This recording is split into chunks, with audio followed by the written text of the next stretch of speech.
Assalamualaikum warahmatullahi wabarakatuh. Halo ya Bunda, selamat datang di podcast Parent Talk, obrolan ringan ilmu mendalam.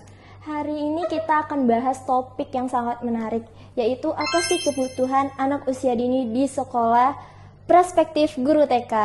Nah, hari ini kita juga udah datang nih narasumber yang sangat luar biasa. Beliau adalah seorang guru TK sekaligus mahasiswi STAI Al-Kifayah, jurusan Piawai. Yuk langsung saja kita sapa bersama-sama. Halo, Assalamualaikum Bunda Maya. Waalaikumsalam warahmatullahi wabarakatuh. Terima kasih Mbak Mega sudah mengundang. Senang sekali nih kita bisa ngobrol soal dunia anak yang selalu menarik. Bunda, berbicara soal anak usia dini yang baru mulai masuk sekolah nih, hal apa sih yang paling mendasar yang mereka butuhkan gitu?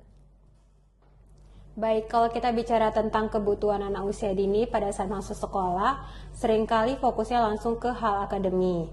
Ada orang tua yang baru masukin anaknya ke sekolah seminggu, sudah bertanya ke bunda gurunya nih, kira-kira anak saya sudah bisa apa nih bunda? Apakah sudah mengenal huruf? Apakah sudah mengenal angka?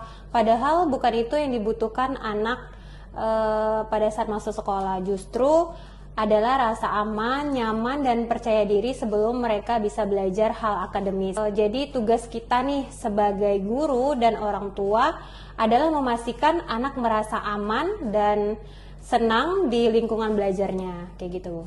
Menarik sekali ya Bunda, tapi kenyataannya banyak orang tua itu yang berharap anaknya bisa cepat belajar kalistung. Itu gimana menurut pandangan Bunda sendiri? Saya sebagai guru sangat paham keinginan itu karena setiap orang tua pasti ingin anaknya cepat bisa membaca, cepat bisa berhitung. Tapi dari pengalaman saya di lapangan, yang kita pahami bersama adalah anak usia dini itu memiliki tahapan perkembangan yang berbeda-beda. Justru kalau dipaksakan nih sebelum anak siap bisa bikin mereka stres dan malah jadi nggak suka nih belajar. Karena sebenarnya belajar membaca itu akan datang alami kalau fondasi lainnya sudah terpenuhi seperti kemampuan bahasa, pendengaran, fokus, dan minat anak. Kita tetap bisa kenalkan huruf dan angka tapi lewat cara yang menyenangkan seperti bermain, bernyanyi, atau cerita. Jadi belajar tetap dapat dan sesuai dengan kebutuhan anaknya dan tidak memberatkan anaknya. Kalau begitu, kegiatan seperti apa sih yang sebaiknya diberikan di TK agar sesuai dengan kebutuhan mereka? Kegiatan yang paling baik diberikan di TK adalah kegiatan yang berbasis bermain dan eksplorasi karena di usia dini anak-anak itu belajar pengalaman langsung. Misalnya kayak bermain peran, melukis, menyusun balok, bernyanyi, menari, dan banyak lain lagi kegiatan-kegiatan yang berbasis bermain. Bisa juga seperti bercerita, terus itu bereksperimen dengan air dan pasir. Memang kelihatannya sederhana, dengan kreativitas, keterampilan sosialnya. Jadi yang penting kegiatan itu menyenangkan, aktif, dan memberi ruang anak untuk mencoba. Jadi di sekolah TK itu bukan soal cepat bisa, tapi soal menikmati proses tumbuh anak itu. Lalu bagaimana dengan peran orang tua sendiri dalam mendukung anaknya selama masa sekolah? Oke, peran orang tua itu besar sekali ya, karena guru dan sekolah hanya bagian dari perjalanan anak. Yang paling pertama dan paling kuat pengaruhnya tetap keluarga, terutama orang tua. Saat anak mulai sekolah, yang dibutuhkan bukan hanya perlengkapan sekolahnya, bukan hanya apa yang akan dibawa dia, tidak itu ya bunda, tapi kok bunda ya tapi juga dukungan emosional dan komunikasi yang positif dari orang tuanya. Jadi anak akan tumbuh jauh lebih percaya diri jika di rumah atau terutama orang tuanya dan guru sama-sama nih saling mendukung untuk perkembangan anaknya, begitu. Bener banget bunda. Lanjut ya, pertanyaan terakhir nih ya bunda, kalau boleh bunda ingin memberikan salah satu pesan untuk orang tua di luar sana bunda yang sedang membersamai anaknya, mungkin bisa disampaikan bunda?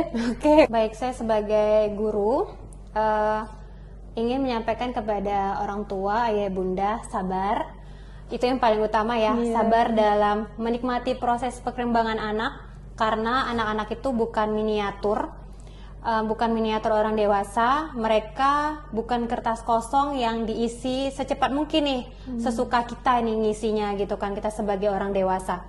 mereka tuh benih yang sedang tumbuh. Nah, kalau benih itu kan perlahan-lahan tumbuhnya ya Mbak ya, nggak langsung tiba-tiba dari kecambah itu langsung jadi pohon kan, nggak. Pasti ada Mereka ada proses. prosesnya, ya. Jadi kita harus sebagai orang tua itu menikmati proses tumbuh kembang anak itu, dari yang dianya kita gendong, dari dia merangkak, jalan, itu adalah proses. Jadi orang tua itu harus menikmati itu. Tugas kita bukan mempercepat pertumbuhannya, tapi menciptakan lingkungan yang sehat dan menyenangkan agar mereka tumbuh maksimal sesuai masanya.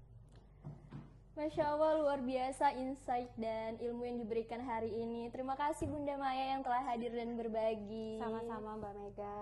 Semoga orang tua di luar sana bisa yakin dan bijak lagi dalam membersamai proses tumbuh kembang anak dengan penuh cinta dan kesabaran. Semoga bermanfaat dan terus semangat membersamai anak-anak dalam tumbuh kembangnya.